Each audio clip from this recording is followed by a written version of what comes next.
you'll be surprised how much of a difference, whether we fully arrive at a final document which would sort of knock the eyeballs off the people who are drafting the Competition Act for this purpose.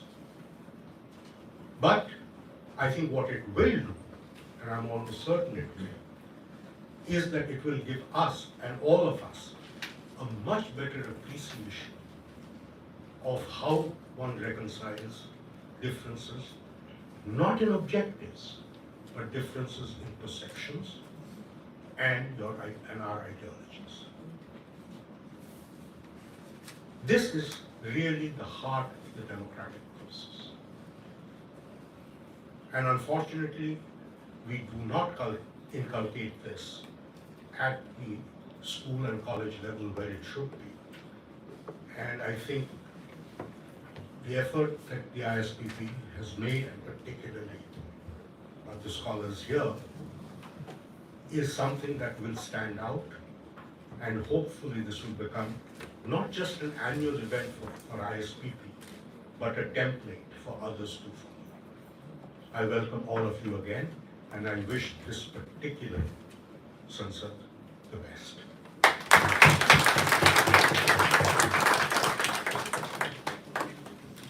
Thank you, sir. I would now request Vincy Davis to give the professor a token of appreciation from our team.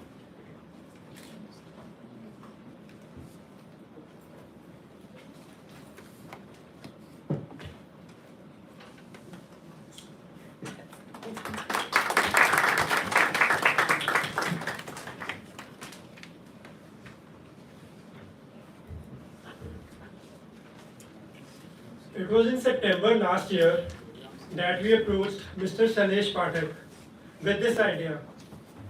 It was with their encouragement and unending support we could make Sansad a reality. And it's a great pleasure that we have him with us as our chief guest today. Now, I will invite Mr. Salesh Pathak to deliver the keynote address.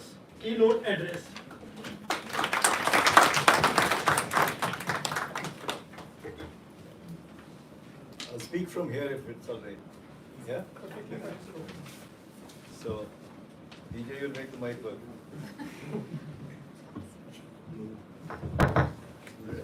So I want to begin by telling you a secret. The secret is that all of us on this panel were young once upon a time. Okay? Many years ago, we were sitting like you in these auditoriums and listening to wise people. And I wish someone had told me about spell at that time. Just look at your back, look behind you, and there's SPELL. S stands for skills, P stands for political economy, E stands for ethics, L stands for leadership, and the final L is probably the most important, lifelong learning.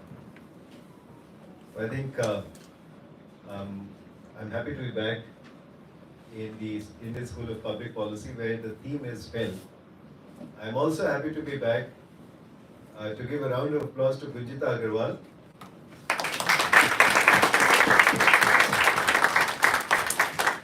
Very reporting in Pasuri. First week of August.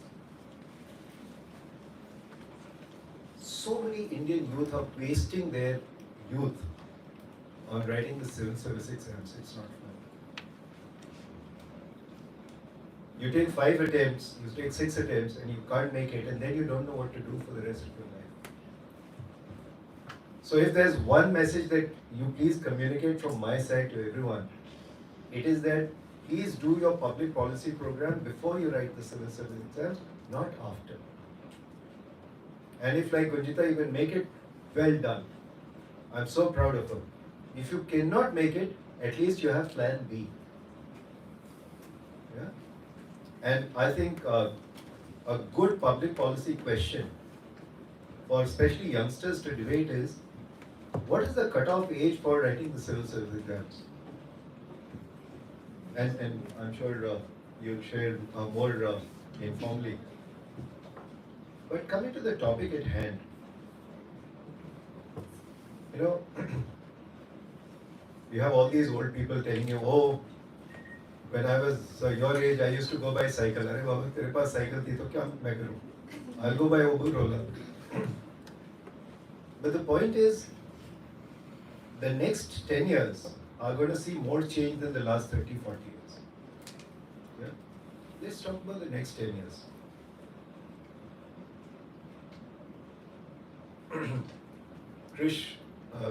Professor Krishna Ladha, who's actually a professor at ISPP, the bios are wrong.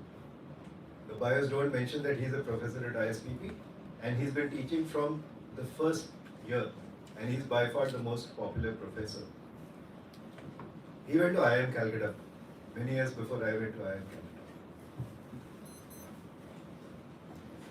And he will agree that whatever change India has seen since the time he went to IIM Calcutta in, let me disclose, the 70s. So from 1974 to 2023, India saw a lot of change. I am telling you today, between 2023 and 2033, you will see more change. And much of that change is going to be delivered by this and by digital. So this is a great topic that we are talking about. But what we learned at our MBA was that you have to address the market. And the market can be segmented in different categories. Today you have a market of 1. N is equal to 1. Because this guy is tracking everything that you do, that I do. And this is a dream come true for marketing firms, which includes politics. So if I'm a political party, I know exactly what your leanings are based on your digital habits. And therefore digital competition is actually so crucial, because winner takes all was never known earlier. But today you have an early mover advantage, winner takes all. There is no number 2 to Google. Do you guys use anything except Google? So that's where competition comes in. I have a few points generated by our colleagues in FICCI. But before I go there, I just want to place on record the appreciation that I have in particular for Vincy Davis. A round of applause for Vincy.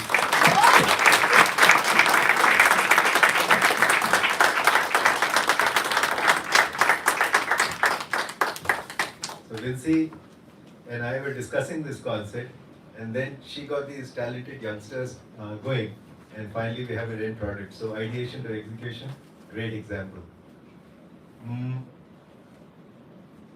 You guys are talking about the first digital competition bill, right? I hope that somewhere along the line you also talk about the last 6 to 12 months where the current union government has come out with some draft regulations and bills. Yeah? And I remember Rajiv Chandrasekhar, the Minister for State for IT, coming and sitting right here on the 4th of November 2022. And then he came again on the 28th of November 2022, right here. And he said, I want people to give me ideas, I want people to critique these drafts. And as far as I know, they are really seriously taking all your inputs, especially for people who, according to the Government of India, are youth. What is the definition of Government of India for youth? Below 35 years of age. So a lot of you guys qualify, right? So please feel free to use public channels to give inputs to the IT ministry. One of the keystones of thinking in ISPP is that broadly there are 3 groups of stakeholders. One is the broad government ecosystem. So Dr. Pranab Sen has been Secretary to Government of India, held the highest positions. That's the government. Archana here, Dr. Gulati has been part of the highest government systems. So that's government, which includes executive, legislative, judiciary, and so on. Then there is the private sector, the for-profit sector, which I represent today as Federation of Indian Chambers of Commerce and Industry. Fun fact about that is Mahatma Gandhi came for our 4th annual general meeting in 1931.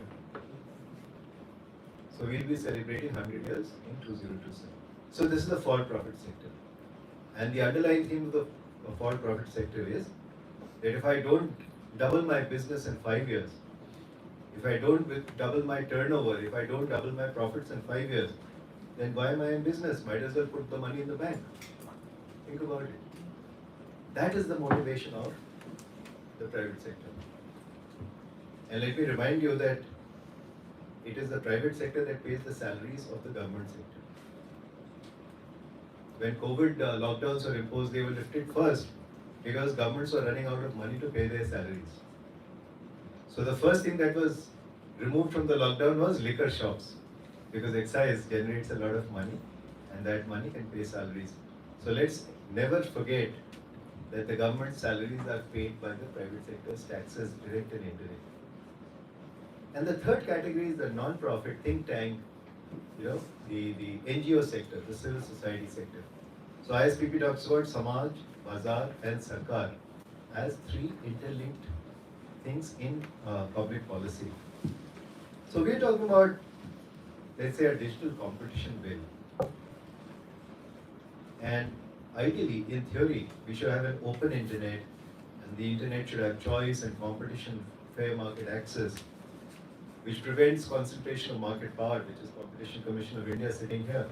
Augustine has been a stalwart. It supports a mechanism for gatekeeping. Yeah? Now, what is going to happen between now and 2033 is AI is going to enable a speech given by me which is completely bogus, which is completely not the speech that I gave you. So how do you prevent this kind of market exploitation?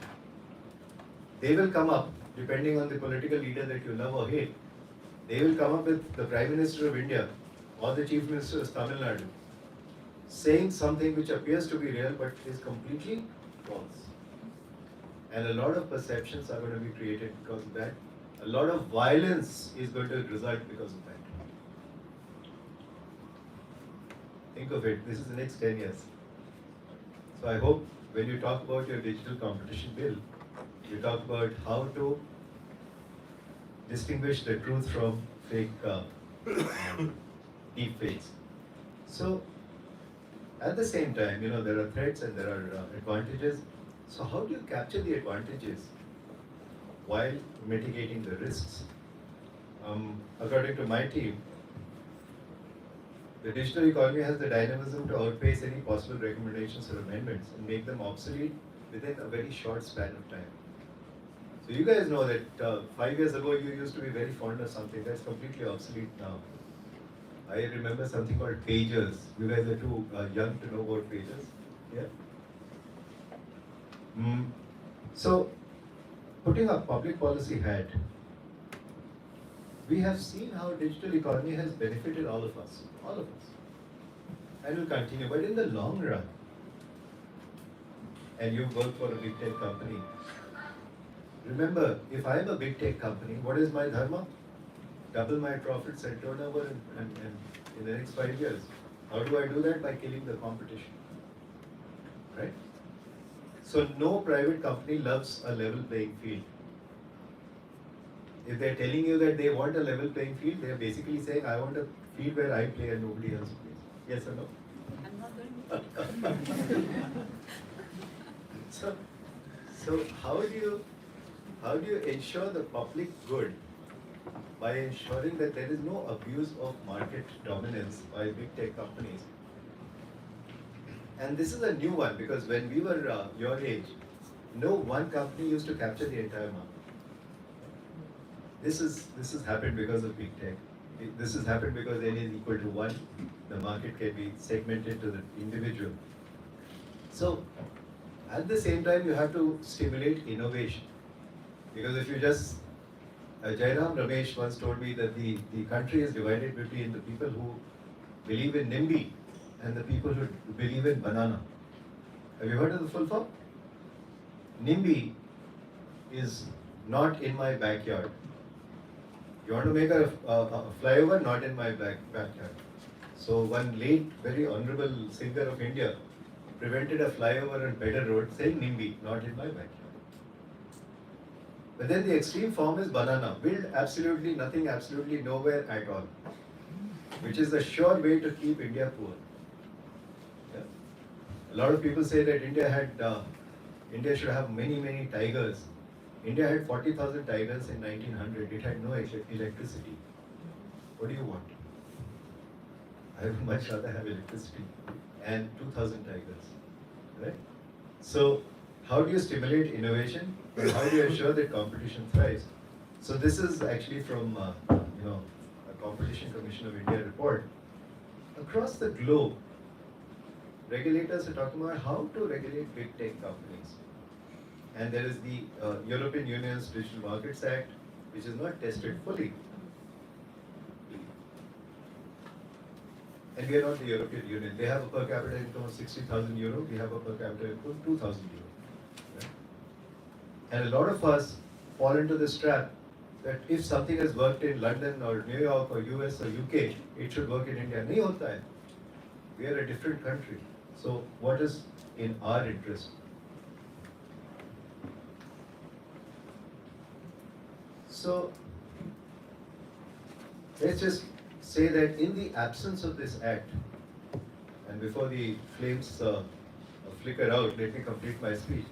In the absence of this act, we have already achieved significant successes in public policy in India. And I would pay particular credit to a much revived development in India. I remember in the period between 2009 and 2012, one of the most hated figures on Indian Twitter was Nandan Nilekani. Because everyone said, oh, Aadhaar will destroy us. Aadhaar will do this, Aadhaar will do that, Aadhaar will completely suck our souls away. Have you heard of Dementors? Harry Potter? Aadhaar is the ultimate Dementor. And every single time when a new innovation, when an innovation is tried in India, there will be these people who are critics. But Aadhaar has resulted in so much good for India. And there were so many myths about Aadhaar.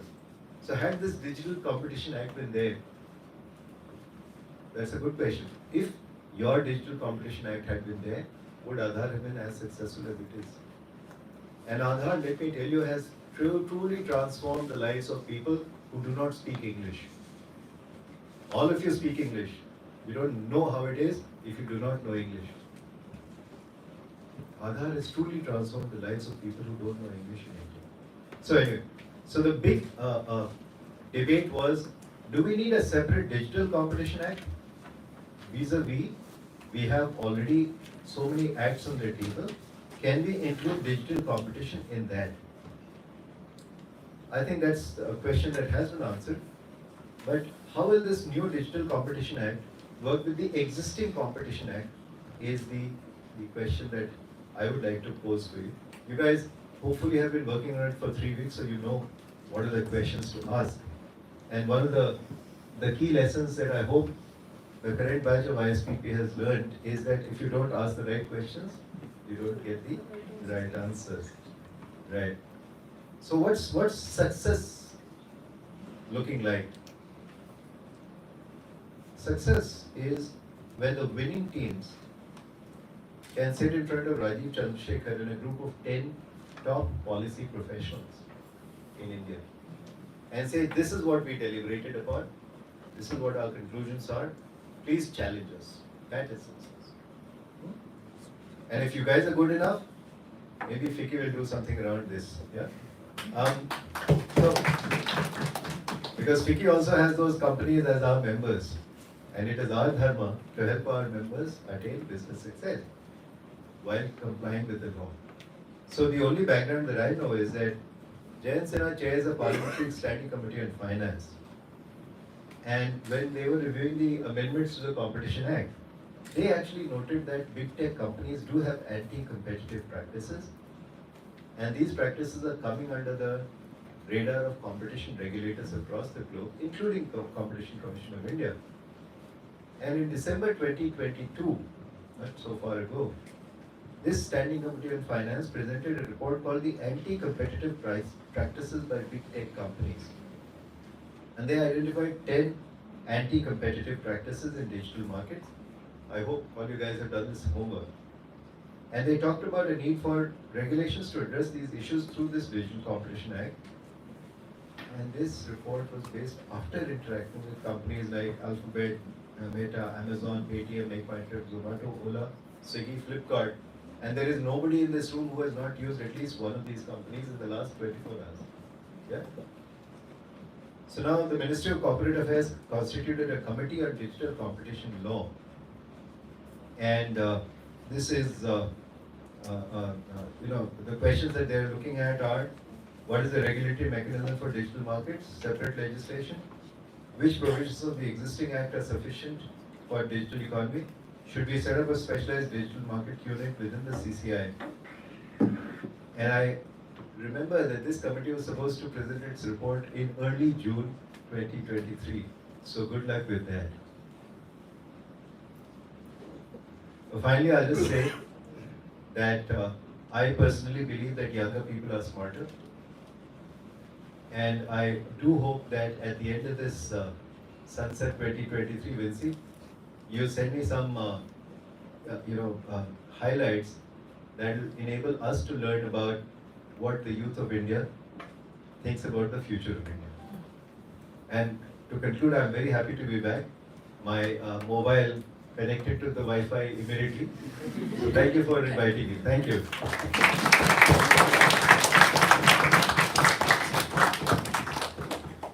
Thank you for such an engaging speech. Now I would invite Dr. Pranab Singh to present a small token of appreciation to Mr. Salesh Pathak.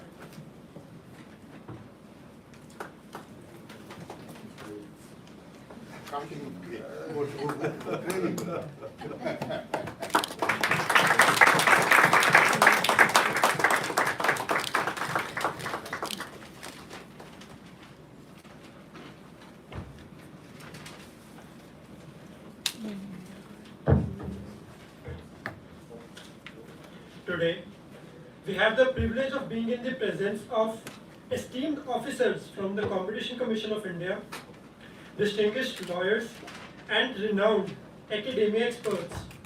Their valuable insights and expertise will guide us as we navigate the complex landscape of the Digital Competition Act. Together, we will explore the theme innovation, digital economy, and competition concerns. What is the better trade-off for India? Let us embrace this opportunity to engage in a meaningful dialogue and challenge existing notions and collectively shape a brighter future for our digital ecosystem.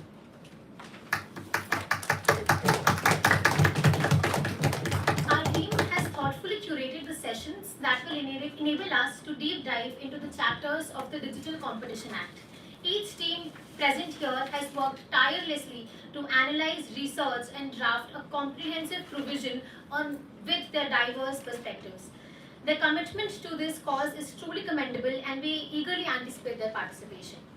As we commence on this remarkable journey, I would like to extend my heartfelt gratitude to the entire team of the Indian School of Public Policy, my fellow scholars and our faculty who have contributed to making Sansad a reality. Your belief in power of informed policy decisions and commitment to fostering change is truly inspiring. Once again, I extend a warm welcome to all of you. Thank you, and let the discussions begin.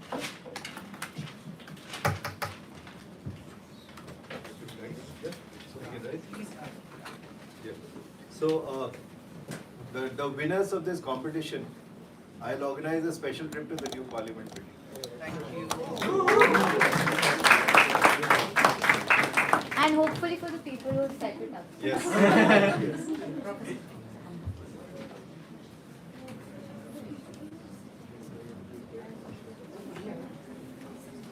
So we can leave now.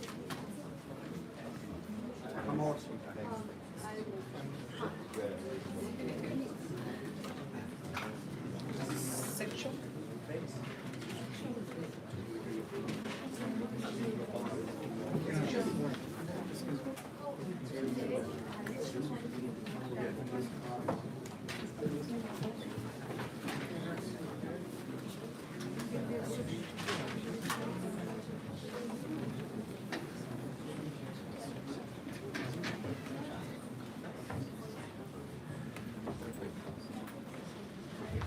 Now, we would like to shift to the panel discussion. The topic for today's discussion is innovation, digital economy, and the competition concerns. What is a better trade-off for India? And for this discussion, we are glad to be joined by Mr. Sachin Goyal, who is currently the Joint Director of the Competition Commission of India. He's previously served as the Joint Advisor at the Telecom Regulatory Authority of India.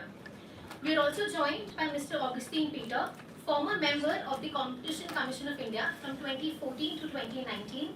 He served as the first Director General when the competition law was enforced in India in 2009. He's later also served as a member of the Commission in 2017 and 2019. He is currently the founder and head of the AP Regulatory Law Practice. Dr. Archana Gulati is the Technology Domain Faculty at ISTP. She is also the Strategic Advisor, Speaker and Professor of Practice for Digital Technology, Competition Policy and Law. She also was part of the former IAS batch of 1989. Dr. Krishna K. Ladha is the Distinguished Fellow at the Indian Development Foundation. He's been teaching ISPP scholars game theory and business and government since the school was founded. He has a PhD in economics and a PGDM from IIM Calcutta and an MSc in pure mathematics from the University of Calcutta.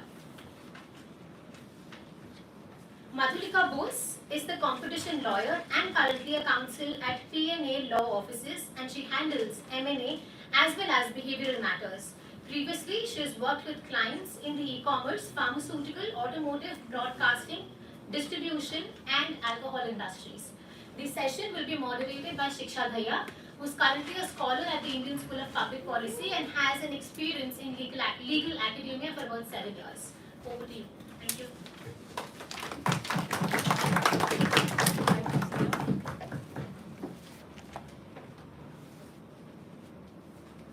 Thank you, Sneha.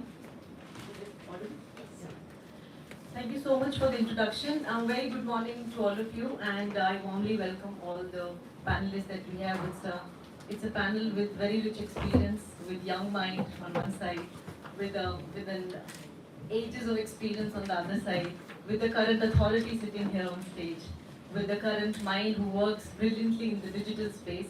So I'm more than honored to be a part of this panel discussion and to be somebody who can moderate. I don't know whether I'm capable enough to actually moderate this session or not, but I will try my best to actually ask the right questions, as SP mentioned, to get the right answers. So as we all know that the Competition Act came in 2002. At that time, the need was to actually get done with the MRTP Act because that became redundant, and to align with the spirit of globalization, privatization and liberalization, so we had that act. But we must acknowledge at that particular point of time, we did not really have social media and e-commerce. They were still relatively unknown to us. So therefore, if we look at the existing competition laws, they do not really address the issues which might or which are actually a point of concern today. So therefore, we've had suggestions from the parliamentary committee, which feels that there is a need to get ex-ante regulations. But on the other hand, if we look at the big tech, they say that India is not in a position to actually get these ex-ante regulations.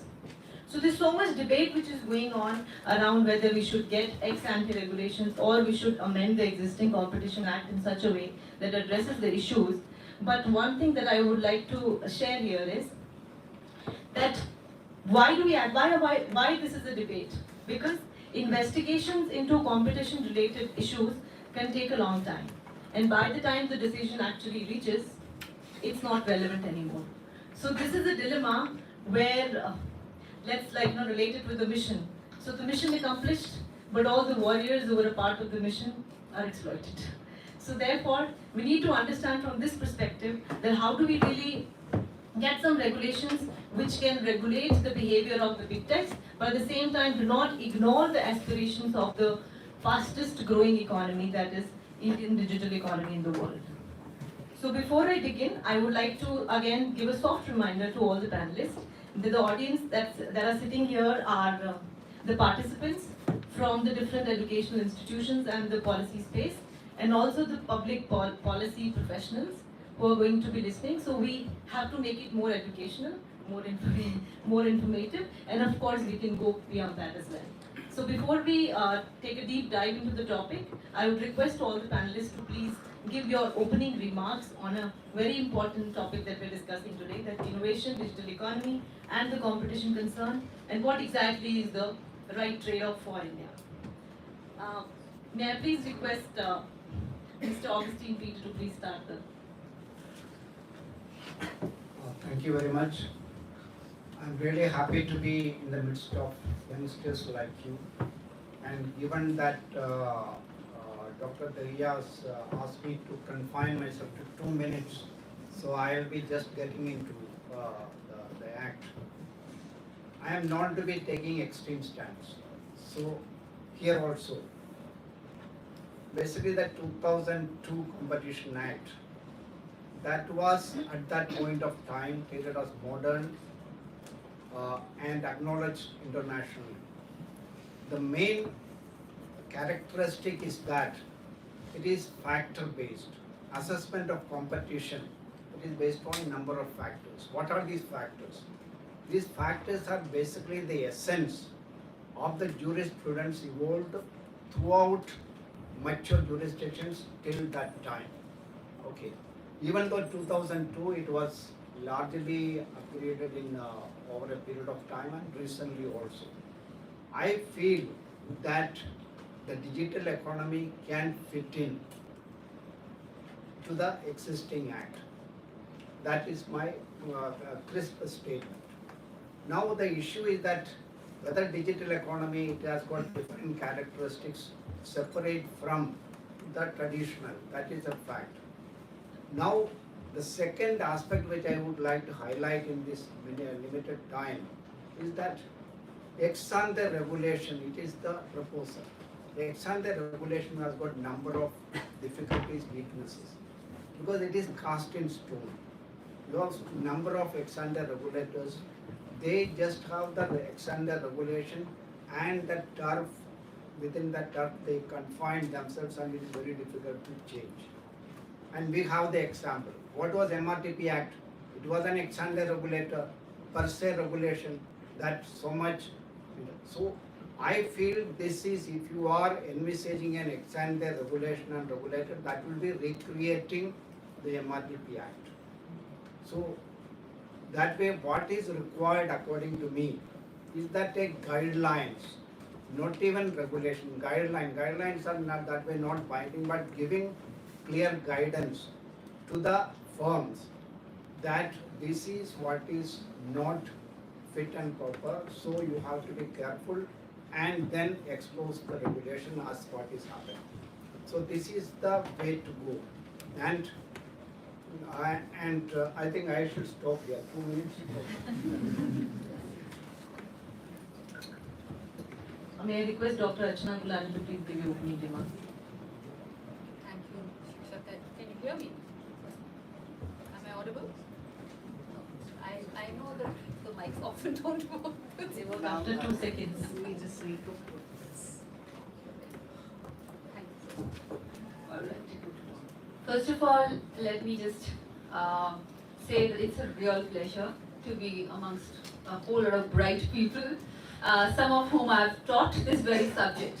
So it absolutely thrills me to be here and listening to them and seeing the remarkable event that they have organized and put together. The second thing I would like to tell you is a little bit about myself, so it puts my thoughts in context. Shailesh mentioned Harry Potter. You've heard about the hats in Harry Potter. So I've worn a lot of different hats. So I forget the name of the other two houses, but Gryffindor and Slytherin I do remember because they were the most prominent. So which is which I won't disclose, but I've been in the government policy maker and regulator for the longest time. And I've also been the head of public policy of Google. I was actually representing Google in this parliamentary committee which we have just spoken about. And so I have also been the head of mergers and acquisitions in the Competition Commission of India. So I think wearing so many different hats, I would like to keep a slightly open mind. So it's very interesting. I'm flanked by member Augustine Peter, who was a member when I was in CCI, and by Sachin, who was in my team in CCI, and you know, it used to be very funny when we used to argue before the commission. They used to grill us like, you know, as if we were the lawyers for the parties, and it was always very interesting because it brought forth the best of, you know, thought processes. It made us go back to our desks and search for answers. So I think the right questions were asked by the members. This team did a lot of searching, and I think this is a great place to do that examination. Now coming to the core question over here, that do we need a separate act at all? I want to take you back a little bit because my longest experience has been in the telecommunications sector. So let's go back. I always drag my class back to the time of landlines where you had monopolies. Something that we are seeing today in the digital market. You used to have monopolies which would be bottleneck monopolies, in the sense that if you were an Airtel or a Reliance trying to enter the market, you had to connect with BSNL, or its erstwhile name was the Department of Telecommunications. So you can imagine you are actually connecting with a government organization with all its power, and you know, the entire taxation system and subsidies going to the government organization. And I must admit that we were not always fair in the government when it came to allowing the new, entrants. Therefore, you needed ex-ante regulation. You needed something which is international. It is called significant market power. You establish that one entity is a bottleneck feature, today called gatekeeper, and you need a little bit of ex-ante regulation to tell them, look, this is what you can do, this is what you can't do. Now, coming to the Competition Act, I've got the greatest respect for our Competition Commission and our Competition Act, and I do believe that the recent amendments to the Competition Act have targeted the digital sector, which we can talk a little bit more in detail later. However, I think they need a little bit of help in terms of ex-ante regulation, just as much as it's a difference between promoting competition ex-ante and then correcting anti-competitive behavior. So if you can keep this in your mind, because Shiksha said to teach, and I'm a perpetual teacher, keep the two things in your mind. One side of your mind is how do you promote competition in the digital markets. The other side of your mind is also promote, but it's also a question of corrective. How do you take corrective actions in digital markets? So that is why probably there is some space for both things to exist simultaneously. And I'm sure we're going to go into it in far greater detail as we move forward. Thank you. Thank you, Dr. Sachin. Mr. Sachin, will please give your remarks. Thank you, Shiksha, for having me here. Just to add what Archana Mehta said, that I can give a regulator's perspective of how over the last few years we have seen the digital markets evolve, and what problems the Commission has faced in its enforcement actions. So I'll talk about those problems in detail later. But this topic, that the innovation, digital economy and competition concerns, what is the better trade-off? So in my view, I do not see any trade-off in these issues. They are complementary to each other. Competition pushes people to innovate. Innovation increases more competition. Innovative products leads to faster adoption of digital technologies. UPI is a great example how innovative product has transformed the payment ecosystem in this country. So in my view, these all terms are complementary to each other. They reinforce each other, and the problem that the Commission has faced and why we need a new law or an amendment to the Act.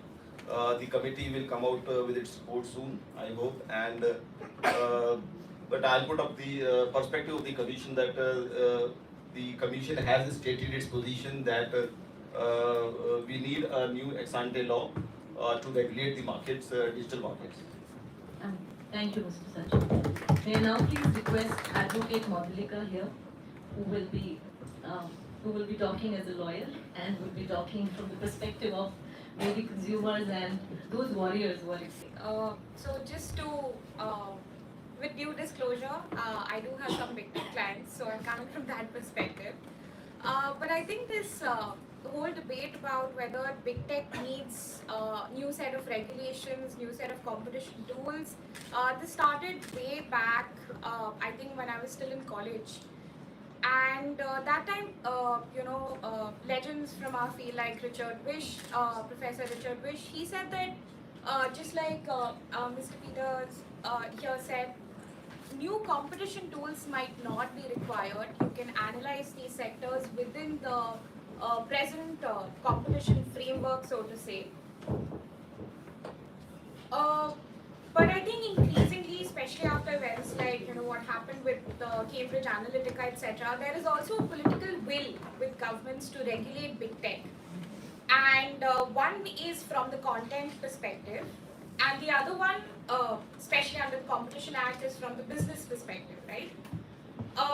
Now the content, I think Digital India Act, and there are several guidelines already, like the intermediary guidelines, etc., which are already there, which is looking at the responsibility of big tech from the content perspective. Now we have decided that we also want to regulate the business models that these big techs want to have in India. Now, this is where the difficulty arises. So till now, under the old Competition Act, which had an ex post factor regime, where you look at market evidence, etc., and you decide, yes, this is conclusively bad. The Competition Commission of India, I don't want to, because the appeal is still pending before Supreme Court. They have done a fantastic job. Yes, the first investigation took a long time, but after that, the subsequent investigations have been opened and completed with a lot of, speed and efficiency. So, as far as bringing in ex ante to regulate big tech in a timely manner is concerned, I think there's a lot of progress that is being made on the ex post facto side itself, because now CCI has some institutional experience with dealing with these kind of sectors, right? So, why do we need ex ante? These per se rules. You cannot do this and you can do this. I think the problem with this kind of a rule, and that is something that we'll have to carefully balance out in the Digital Digital Competition Act. So making that cross reference with DMA. But is that we're already deciding for them what they can and cannot do. And this is going to have a lot of effect on innovative business models in the market, right? Like for example, tying in bundling. It's a section 3(4) contravention, right? And what all can you, today if you look at a lot of these companies, they are coming up with business models where they're adding services one after the other. And an entire value chain of the services that they're providing that's getting integrated and getting an integrated product. And a lot of us now are shifting from cost to convenience, factors. We want more convenience. We might want to give more money for consuming that service. But as far as I'm getting all the services from one station, those kind of platforms are becoming increasingly popular, right? But suddenly tomorrow somebody comes and tells me, no, you cannot aggregate all these services in your business model, right? So what happens to say what the consumer really wants, consumer's interest or consumer welfare? Those are very difficult standards to implement in competition analysis for sure.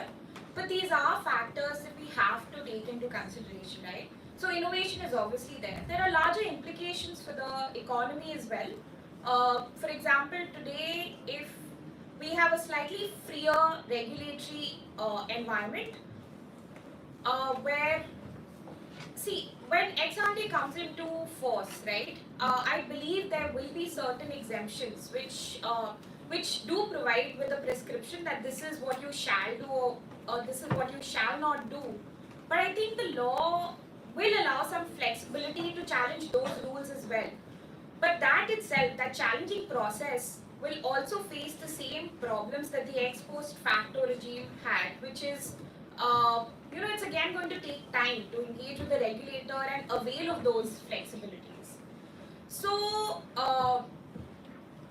is big tech regulation required? Yes. I don't think the big tech itself disagrees with that. If you look at earlier, Mr. Patil was talking about AI coming and being a disruptive force in the market.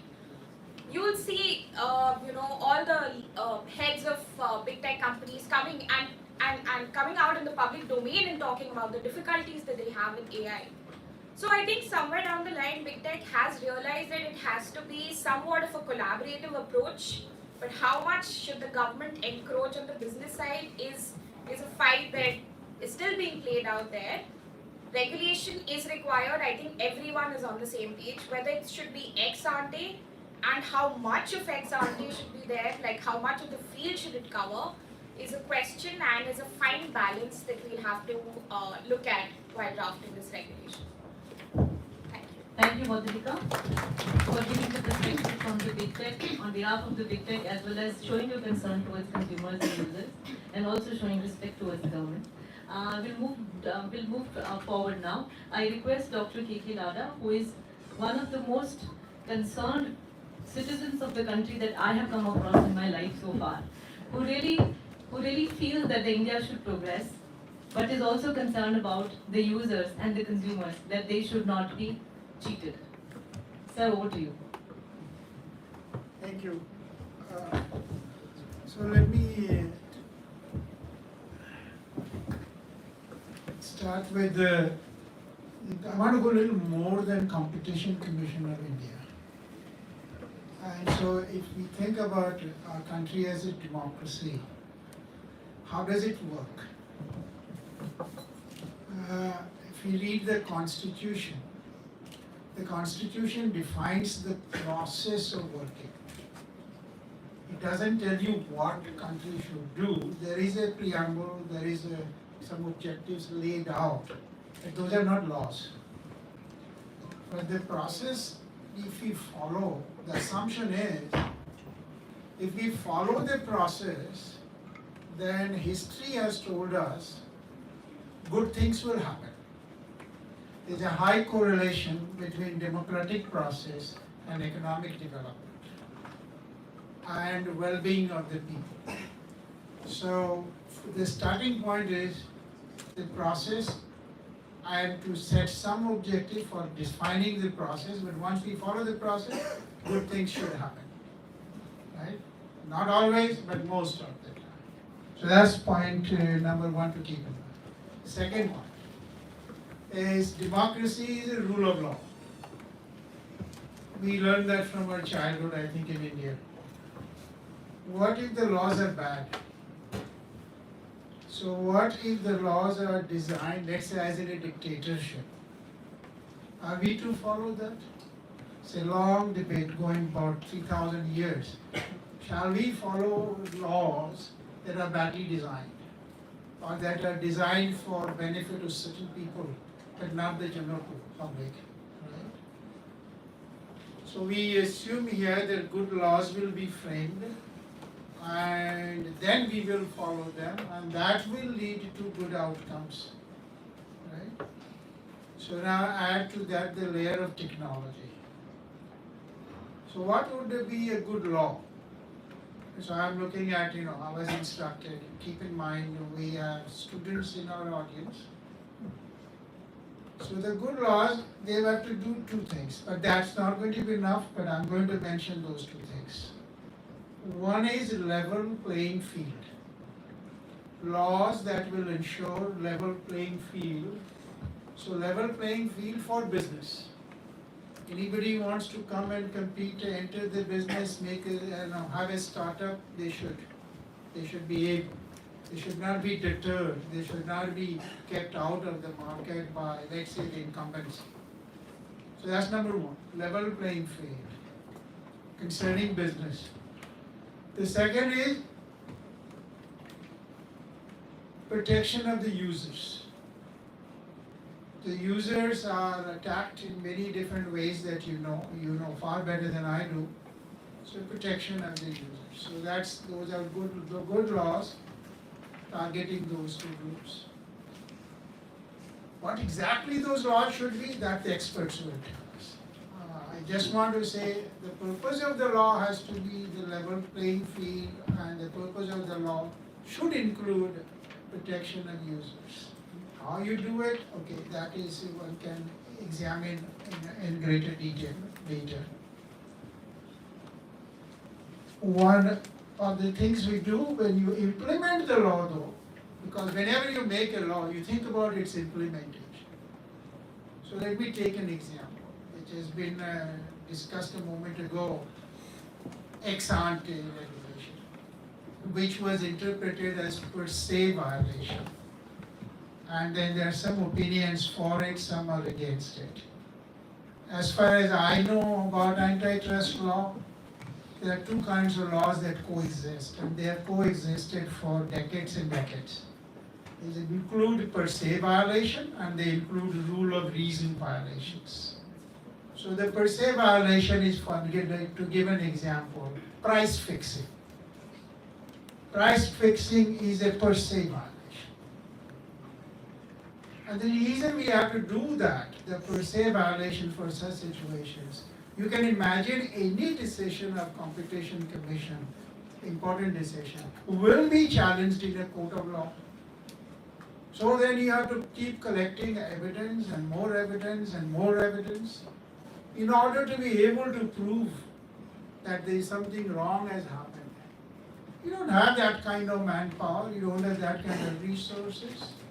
And that's why it's necessary. Some things by definition are wrong, so per se violation. Occasionally that will lead to an error. So the type 1 and type 2 error. So you have to have bear the cost of it, because you have to be efficient in implementation of the law you made. And that's precisely the reason we have coexistence of per se violation and the rule of reason violation, in which you do have to prove that something harm has been done, right? So again, I connect democracy and development with the rule of with the rule of law, laws which are good, and then in the context of digital story, we have level playing field, and we have protection of consumers, and then we have thought about how you implement the laws.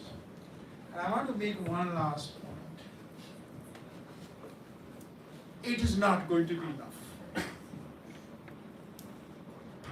That is, even protecting competition is not going to be enough. And that is the belief that many are now expressing, and it's more so in the United States.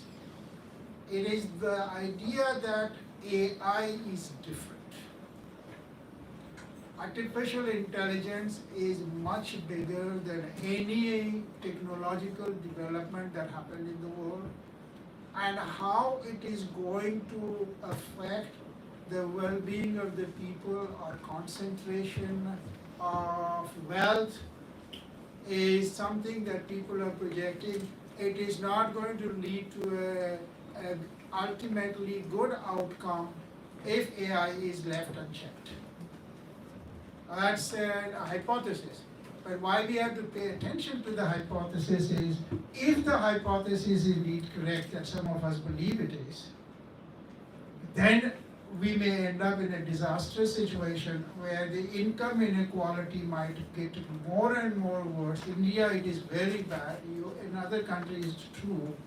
So even protecting the competition is not going to be enough in the context of AI, unless the use of AI and the direction which AI is taking us itself is guarded through appropriate government policies, all of which do not fall within the scope of Competition Commission. So here the government has to step in, the parliament itself has to step in and examine what AI can do, what's the potential risk of AI for the well-being of the people, and how do we guard against them. I'll give one example to make the point. We can have incentives for generating employment. One way of guarding against AI, because employment is a concern. As opposed to giving incentive for investment in R&D. So if you investment in R&D, you can invest in AI, and then anything wherever AI takes us, that's good. So there are a whole bunch of, if you look at the literature, they have made many suggestions where the political leadership, actually allow me one last point. The political leadership is not uninterested. If I want to retain power, I also might use AI. Now, if I have a vested interest as political leadership, you got a very complicated situation. I expressed this to you just more to think about. I really thought of a problem statement, and that's where I'll stop. Thank you. Thank you, Dr. Yadav. That's the reason I said that he's one of the most concerned citizens that I've come across in my life. The way he illustrates everything, and in a story format, he's actually given an imagination that every Indian can actually dream of, that how the law should be drafted and how it actually should map all the stakeholders, and then how it should be in the best possible way implemented for the benefit of all. Moving forward, because we have already we have a paucity of time. So without any delay, I would request Mr. Sachin Goel, because what is the beauty of the Competition Act is that it is not just addressing the competitors, or not the market players only, but also the consumers. So that's something which is unique about the Competition Act that we have. So what exactly are the challenges that the CCI faces in implementing antitrust regulations? And is there a capacity constraint that CCI faces in handling the vast digital sector that India has today?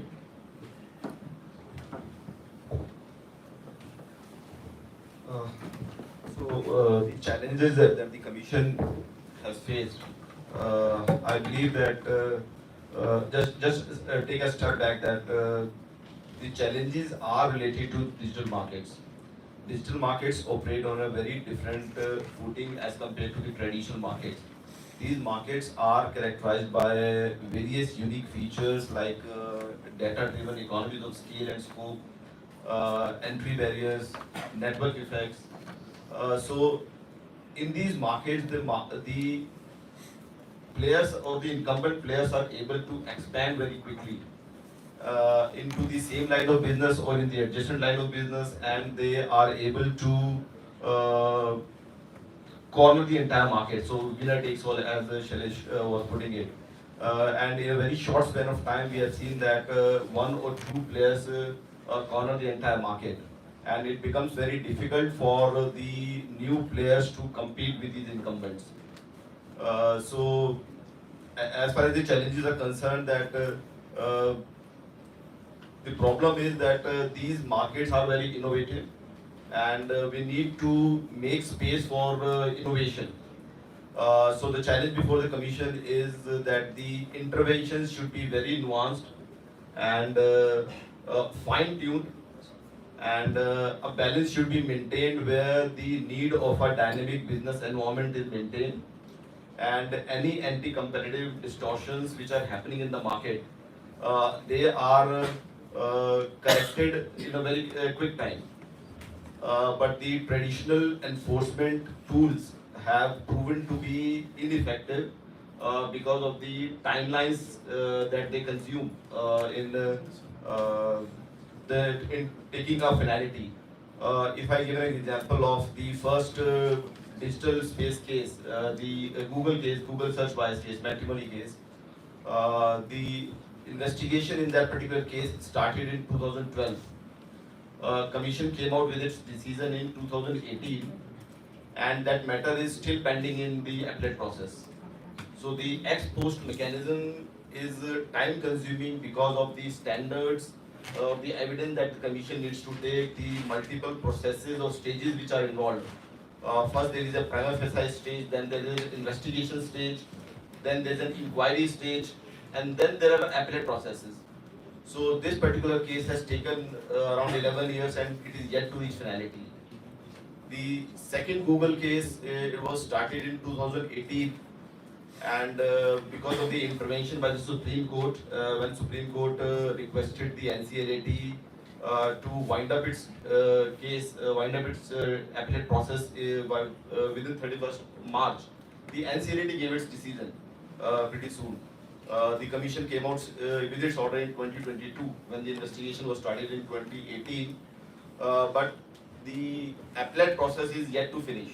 So these cases take a lot of time. Then the parties in many matters we have seen they are not cooperative. Unnecessary litigation happens. Parties reach out to courts challenging the jurisdiction of the commission, even staying the investigation process. There is no finding has been made, but the entire investigation is stayed. So Amazon Flipkart Metro was started in 2019, and because of the continuous litigation in respect to the investigation process, the matter is yet to be completed by the DG. So we are yet to receive the investigation report. So these markets take these processes, the process under the existing law takes a lot of time.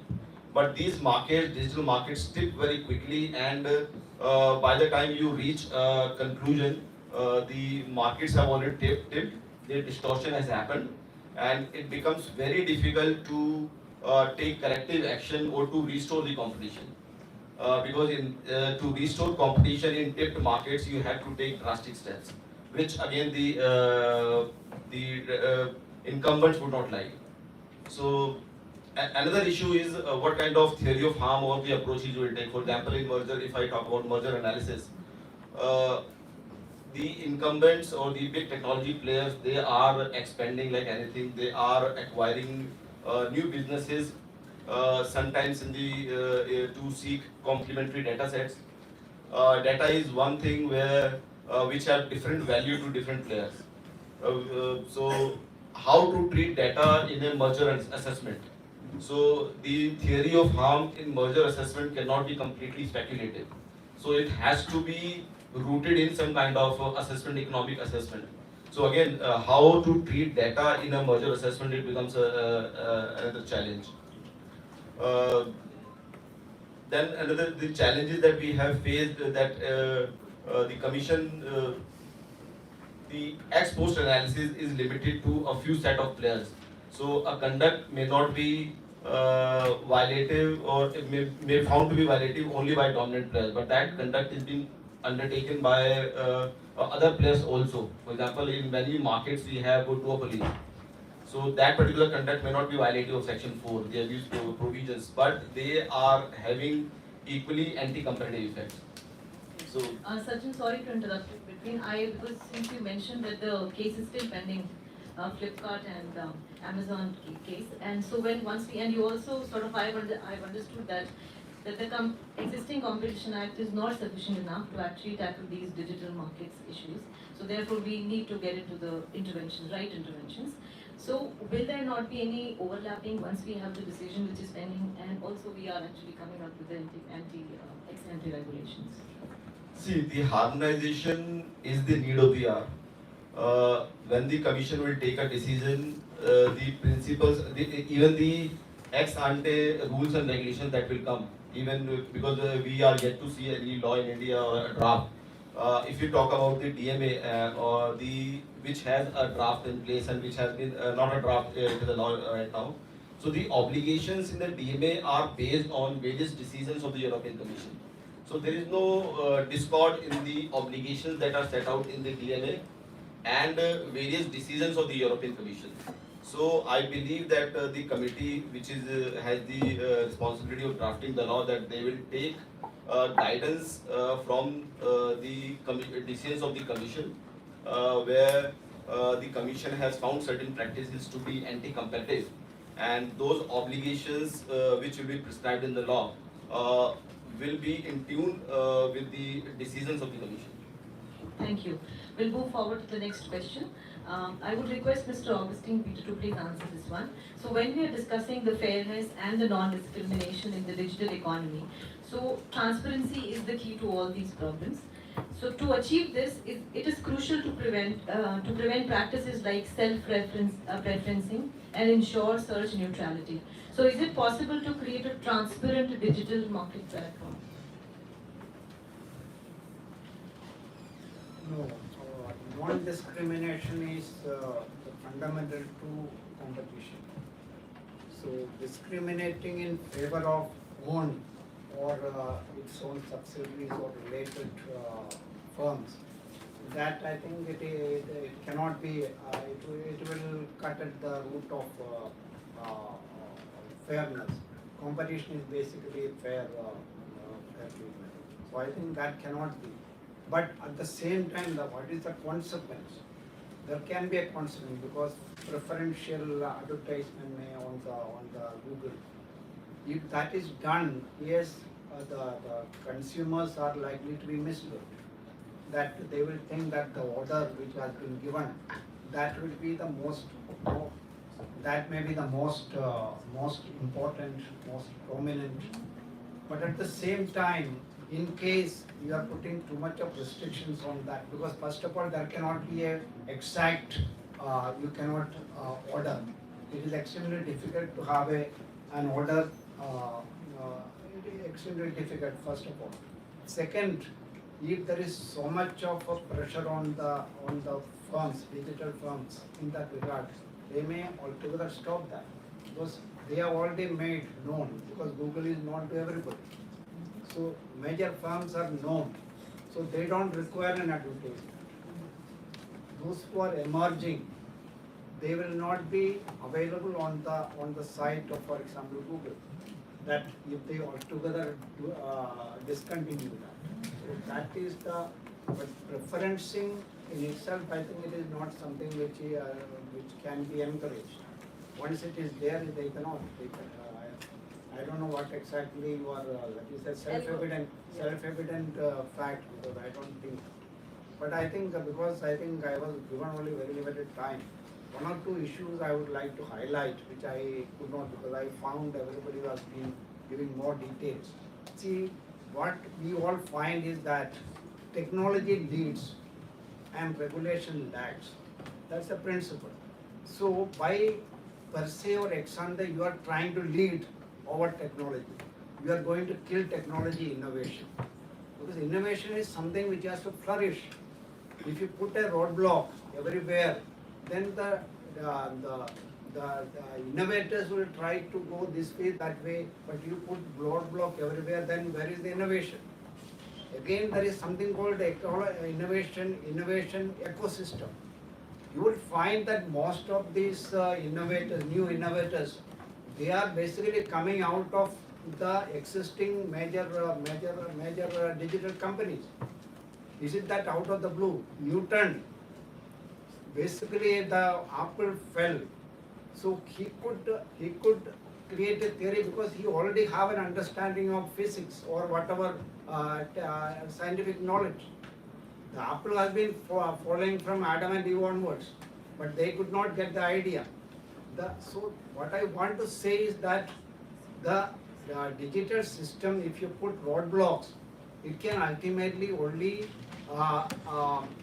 restrict welfare as a whole. But ultimately, I think one simple question: who is the consumer here? What is the intent of competition law? It is basically development of the country. You see, the 130 million out of that, excluding children and maybe almost 100 crore people. I think out of that, almost everybody now it is available. The digital technology is available. Why?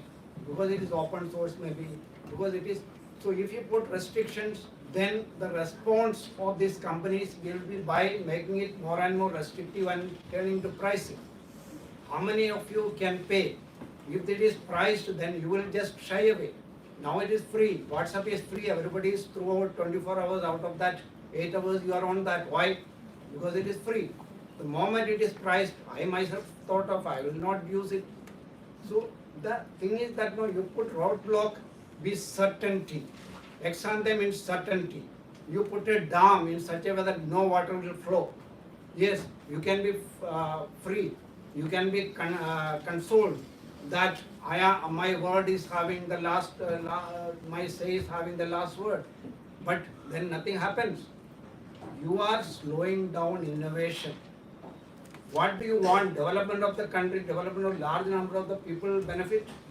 Or that you have the satisfaction that yes, I am ahead of everybody in restricting the digital sector in the country. What do you gain? You just, somebody explain to me, what do you gain? Yes, in the name of innovation, yes, killer acquisitions are there. There the Competition Act is having provisions. But yes, as Sajin was telling, it takes time. it takes time, but that's why I was telling there should be guidelines, it is already available, and try to compress the time and make the penalties more rigorous, that is making rigorous and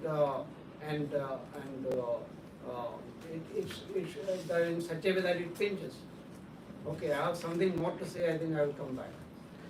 Thank you, sir, for your deliberation on the question. Now I would request Dr. Archana to please make us understand, like, how do we really, what's the approach to address the power imbalance?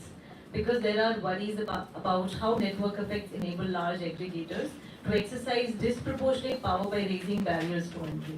So what could be the appropriate approach to handle this particular problem? Alright, I think you've heard a lot of different views, and this is practically like a debate, because I think half the table is for and half the table, little bit more than half, a little bit more than half is for probably, and half the, a little less is against. So it's very interesting. And I think, first of all, let's get it clear. What is the parliamentary committee? What was it about? What is this Digital Competition Act likely to be about? And what is the Digital Markets Act about?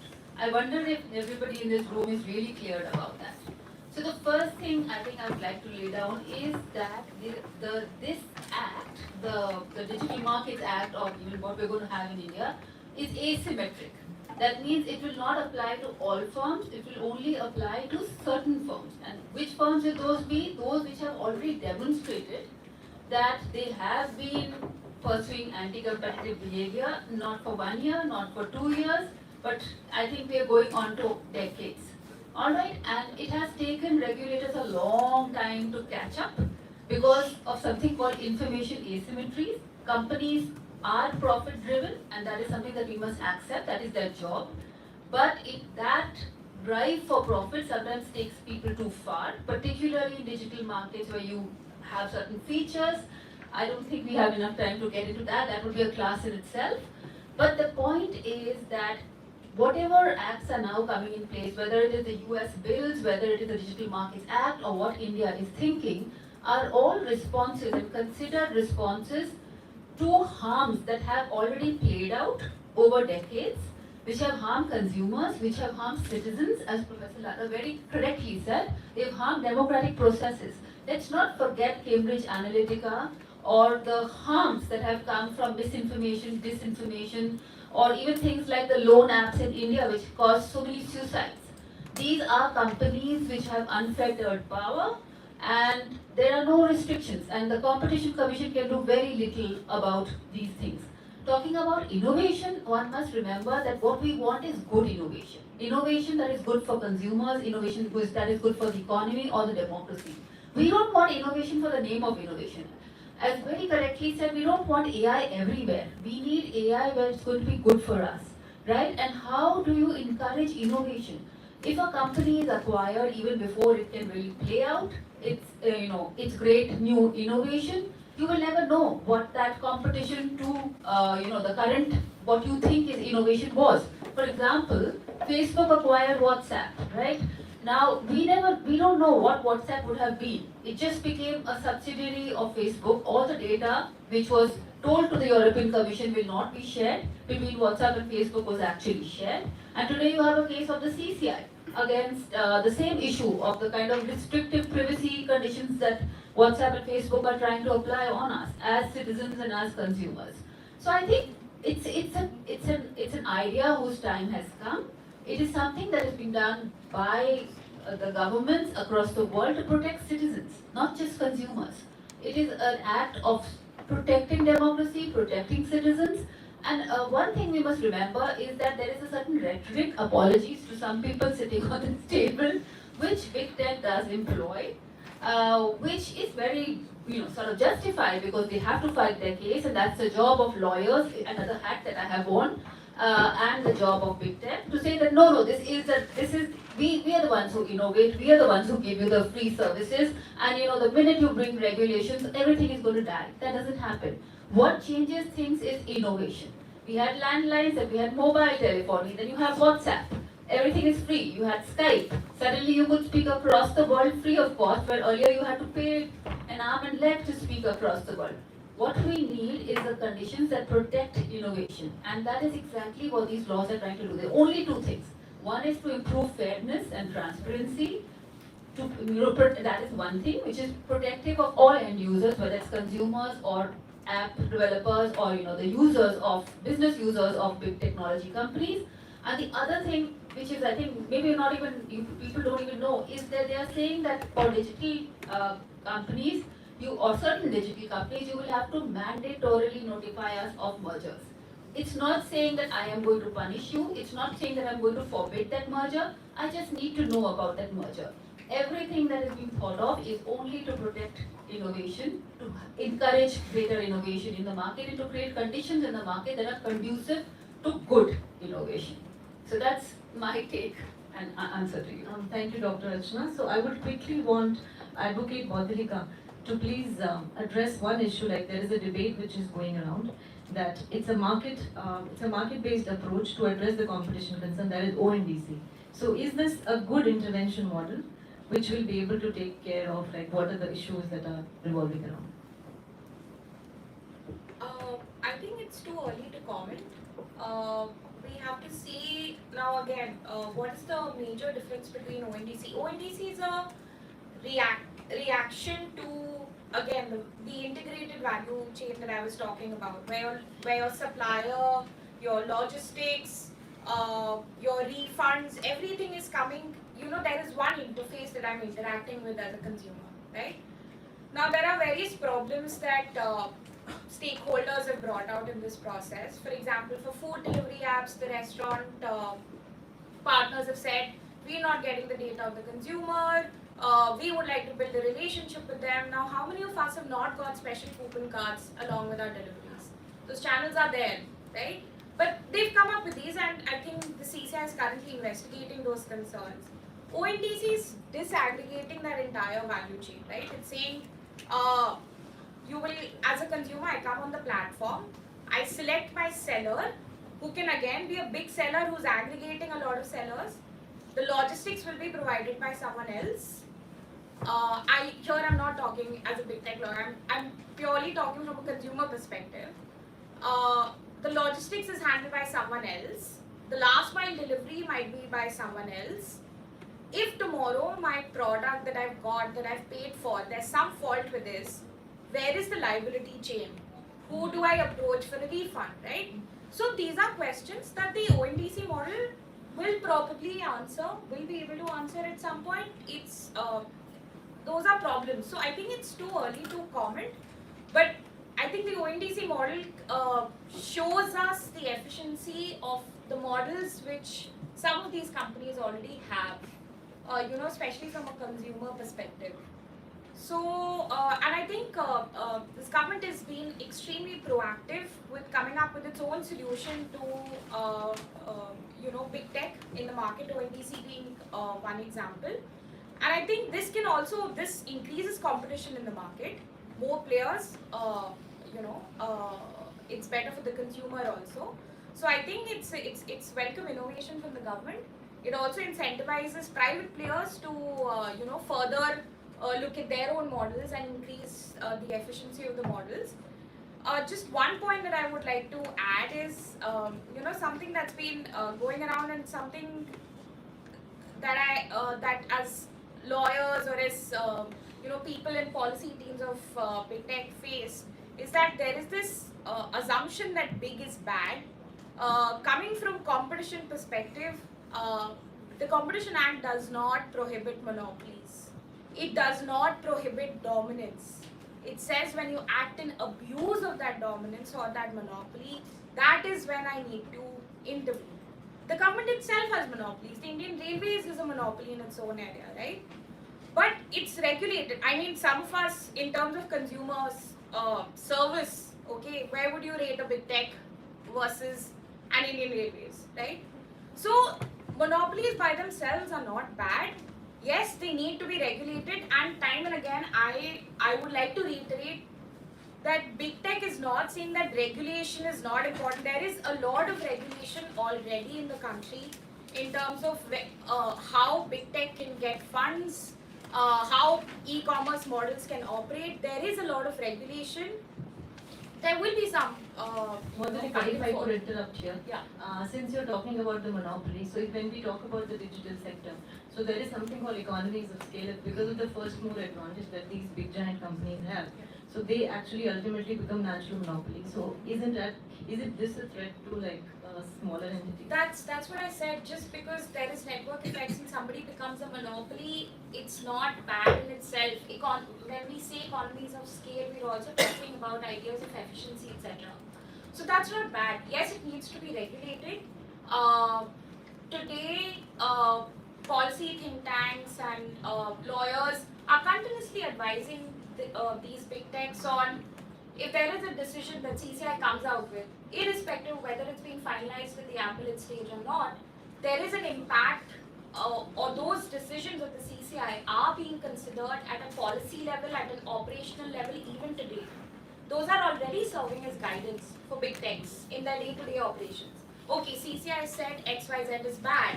Even though Supreme Court has not yet said that that's correct, we will still take that into consideration while drafting, our consumer contracts, etc. So it's so I think we are not saying that regulation is not required. Regulation is going to be required. Correct interventions are required. Interventions are required, and Yeah, correct. it's law of the land, and operating in India, we Yeah, have to. thank you, Dr. Madhulika. May I please now request Dr. Archana to make Sorry, a comment? it's so exciting, this conversation, and I think both Mr. Agustin Peter and I want to say something. I'm sure he's going to support you, Madhulika. But it's very interesting. When you look at policymakers, when you look at big tech, they want regulation, but they want the regulation that's convenient for them, right? And they will always say that let's regulate, but there is a certain amount of regulation which they can actually manage because they have armies of lawyers, they have public policy speakers, they have funds for advocacy. It's very important for policymakers and for governments to step back. What is good for big tech is also good for the consumer, and what is good for the consumer is actually also good for big tech. Because I think only when the big tech and the policymakers meet each other halfway, are we actually going to benefit consumers. So I think rather than taking very adversarial stands, we have to accept the truths which lie somewhere fuzzily in between. When Madhulika made the comment that big tech companies do take into cognizance what the Competition Commission has said, let's also remember that they also continue to do whatever they are doing till the Supreme Court has given its decision, for example. But you have to keep considering how many consumers are getting harmed in that intervening period. How many small businesses in India are getting harmed in that intervening period.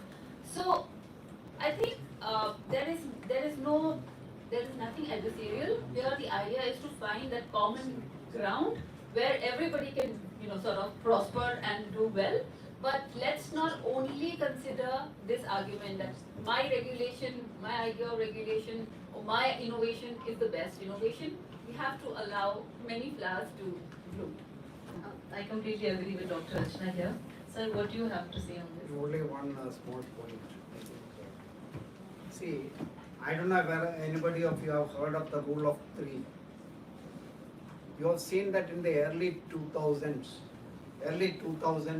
there used to be number of airlines. Where have they gone? Ultimately, you have seen that the rate was 3. In the telecom market, again, there are so many eliminated. There is something called rule of 3 evolved managerially that ultimately in certain markets 2 or 3 only will be there. Others get eliminated. Don't hang on to the good old theory of natural monopoly. Natural monopoly is gone. That is already basically by the public sector or the government sector. These are innovation-based monopolies, network-based monopolies.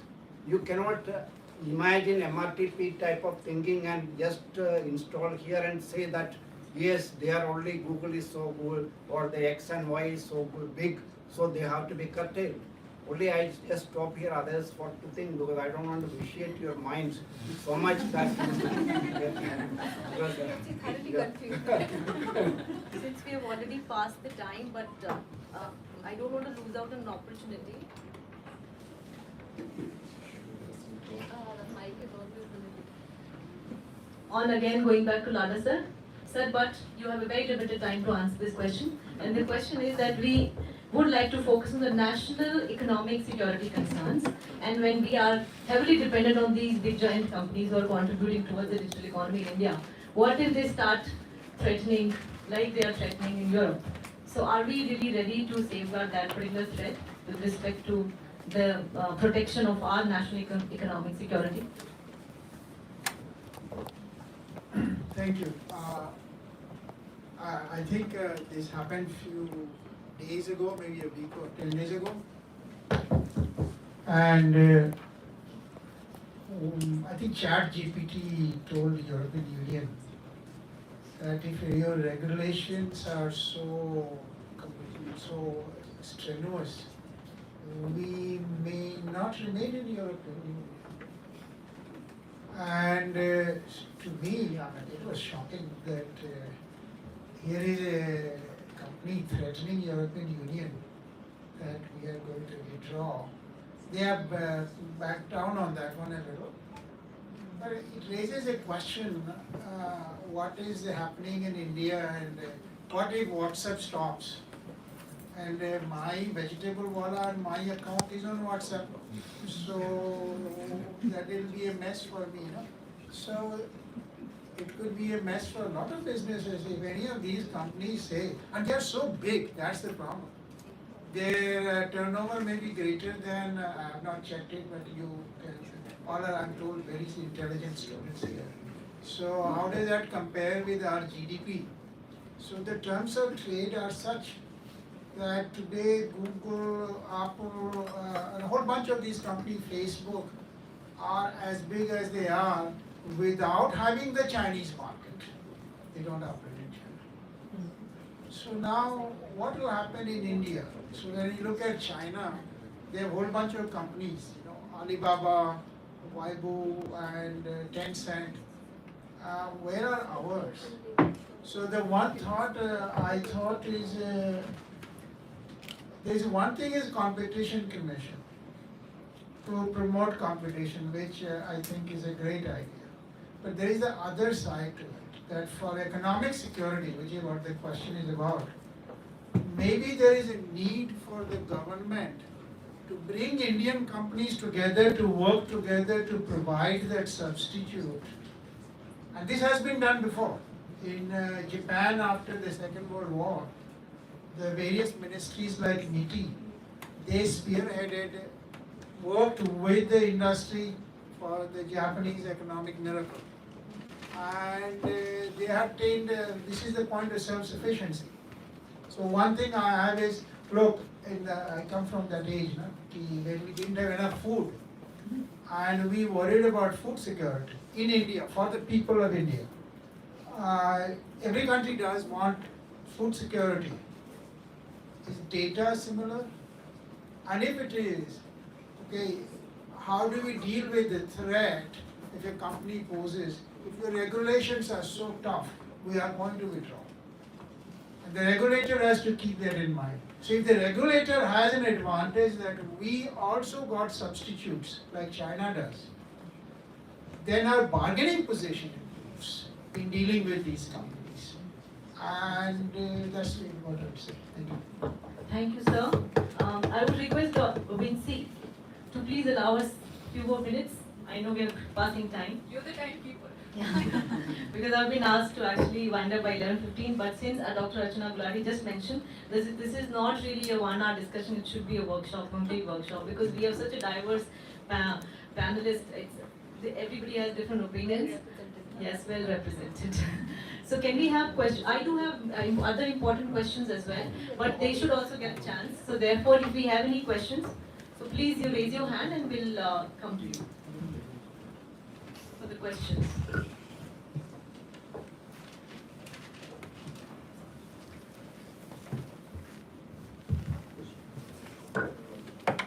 Greetings of the day to the panel. My name is Parneet Kaur and I am a first year learner at Symbiosis Law School, Noida. It was a really enriching discussion and it should be a workshop that I'll be attending soon. But I would like to ask Dr. Krishna a question. So sir, you rightfully mentioned the point of price ceiling on the dominant players of the market, right? We know the Jio's onslaught of the Indian telecommunication market, which successfully penetrated the Indian market within 1 year of its launch. And however, their zero pricing strategy was declared predatory and anti-competitive in nature. This portrayed the beginning of new Indian competition law, where the revolutionary pricing strategy was applied to provide consumer and utopian innovation. Like, we are the people who are offering you the best in the market. But we also saw in the case of Bharti Airtel Limited versus Reliance Jio Industries Limited, they appreciated Jio's strategic value previously, something which was rejected by all the companies in the market of their like peer companies like Vodafone or Idea.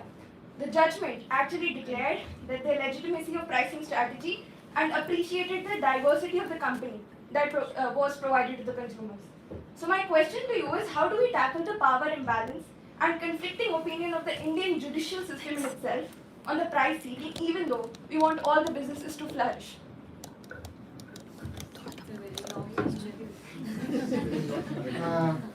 Let me see.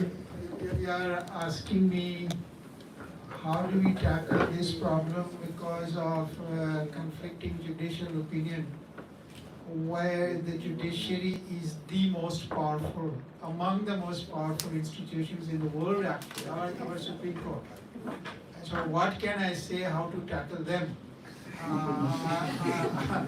I would say that it's the nature of judiciary that different opinions are expressed, not only at the same time but at different times. And then these differences of opinion ultimately go to the Supreme Court, where a decision is made, right or wrong, all right? So that we have a unified decision at the end of it. So in fact, it's the strength of the judiciary that they'll make different decisions. Again, you probably know about judges also have ideologies, and some believe, you heard here that said sometimes n equal to 2 is sufficient competition, but some people think n equal to infinity is the minimum required. So now the judges are also along that line, so that's the way democracy has evolved. We cannot just plan all of these. I think that gave you that broad an answer. But I would say that with the Jio and Airtel, similarly, I'm in support of some of the panelists here, that competition between Intel and AMD, n equal to 2, has been remarkable. And but at the same time, I can find other example when n equal to 5 is also not sufficient. As in airlines, where we have documents that there has been price fixing. So, you have to look at, but there is one comment I want to highlight that Dr. Gulati made. It just depends on who am I dealing with. And I'm not going to, please don't answer this question. I have done this experiment in classroom. Which is one company that you trust the most? At least one answer. And then I asked, this was 5-7 years ago, so things might have changed on this one. Which is the company you don't trust? And don't answer. And there will be one answer in the whole class. And what Dr. Gulati said is, please look at which is the firm. What is their past record, right? And then make your judgment in light of that.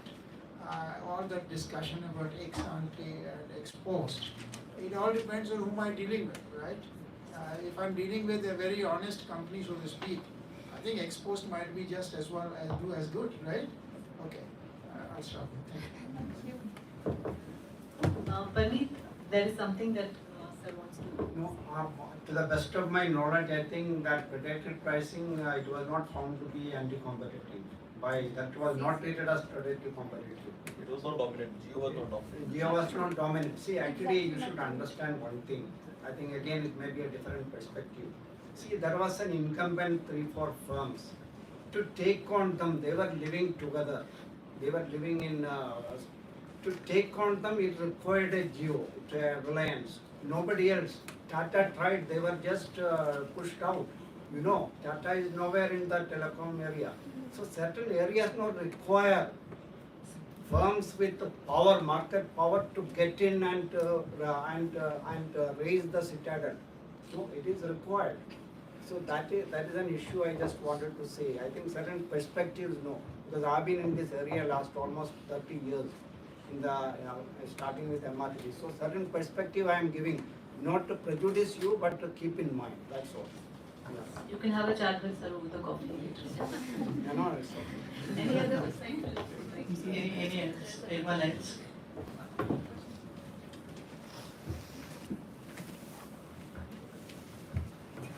Greetings of the day. My question is for Ms. Madhulika Bose. Ma'am, you highlighted that we have a consensus, both the big tech and the government, that there is a need for regulation in the competition market. However, contention lies on the fact that whether the legislation should be ex post or ex ante.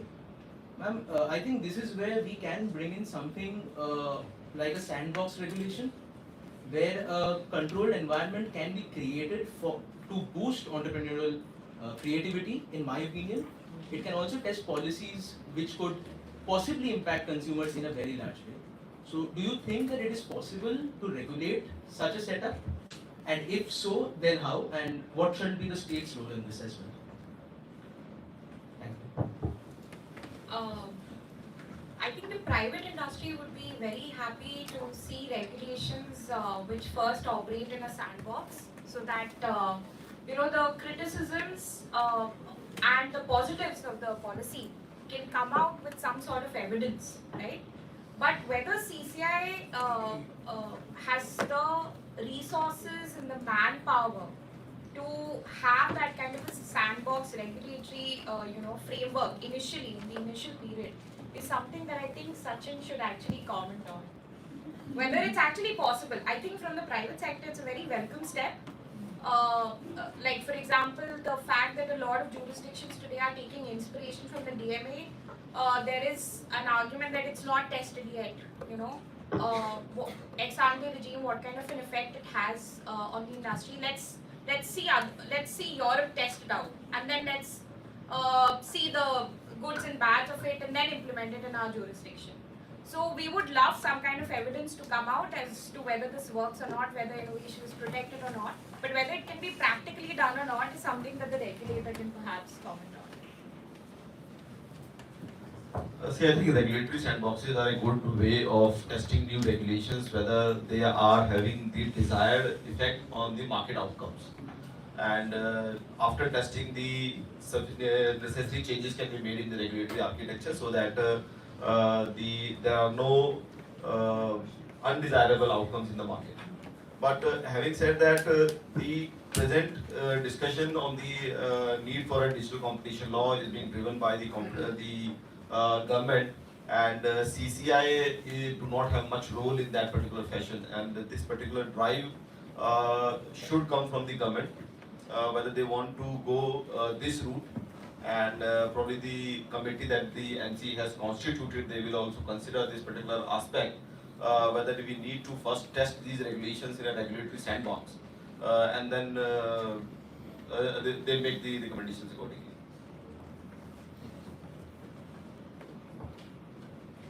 Do we have any other question? Please keep your question very specific. Sure. So good morning everybody. My question is from Madhulika ma'am. So you talked about how there are a lot of issues with platforms like Zomato and Swiggy, and so the government has built the ONDC platform to address these steps. But how wise do you think building another platform like this would be? Like, do you think it would be just better to reform the already existing private platforms, or like this government initiative could actually have some impact and could be better for the consumers than the already existing digital platforms? I think I'll start by clarifying that I did not say these platforms have issues. I just said that the government has come up with ONDC as a reaction to a lot of other stakeholders raising issues about these platforms. Having said that, I think, like I said before, it's too early to comment. I think Sir made a point on China has its Alibaba, where is ours, right? I think from a democratic point of view, we also need to see how easy will be the regulatory capture between an Indian company which is that big and the government. we're seeing that in China. And let's move away from big tech. Let's look at concentrations increasing in other sectors as well. So this is something that keeps coming up even within the context of the Digital Competition Act as well. That where is our big tech, right? I think it's coming. Reliance has had a disruptive influence in the telecom sector. It's now a big, player in the retail sector. We have various legacy conglomerates who can make the transition from brick and mortar to an online space, right? So I think that Indian answer to big tech is there with sufficient resources also, and I think it will happen in due course. It will come to action in due course. Okay, can we take these questions over the coffee maybe because we don't have time and we have to start the sessions as well. So before we close the session, I would like to thank all the panelists and for giving us a fresh perspective to all of us. And there is so much to take away home and to think more about it, and also to apply theory of change that all policy scholars and policy practitioners focus around. And there is no doubt about that the panelists have broken the Da Vinci Code that deals with relevant market forces that interplay in and around the antitrust phenomena in the market. And it has been an absolute pleasure to ask questions from all the distinguished panelists. Thank you so much for your time and giving a very enriching, sharing your enriching point of view and through your experiences. Like all of them are wearing different hats. So it was a great combination to have on panel.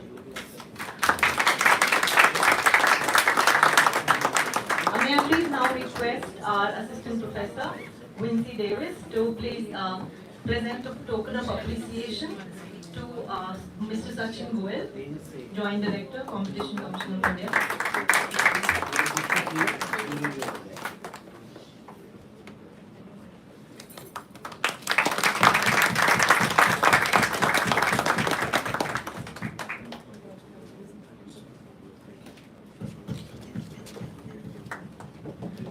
Now I request Wincy to please present a token of appreciation to Mr. Augustine Peter, who has been the former member of the Competition Commission of India, and he was also the first Director General of the Competition Commission of India when it was set up.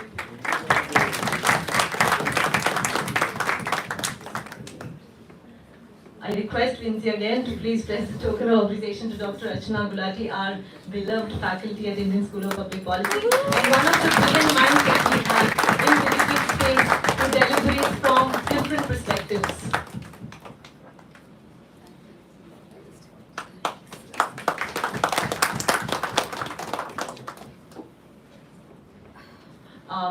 Now to our beloved professor, Dr. K.K. Lada, for taking our time, for staying back for us.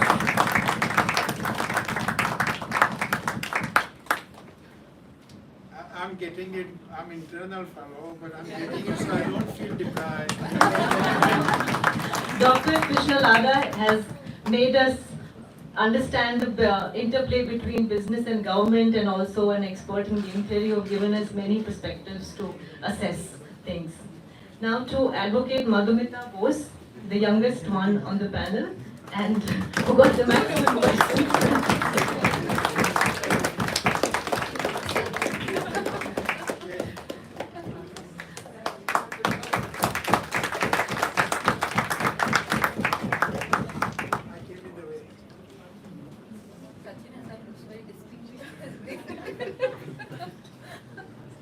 Can we have a picture with the panel, please? Before we do that, we also would want Wincy to just give a token of appreciation to Siksha for taking this forward so beautifully. And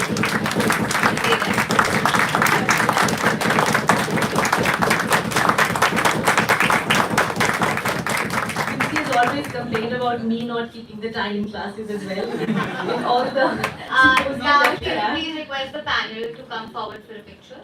Thank you. Thank you.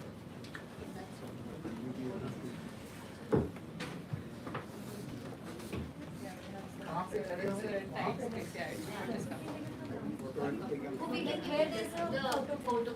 Okay. Chalo. Where do you want us to stand? Here only. Along Shiksha. Along. Come here. It's very well moderated.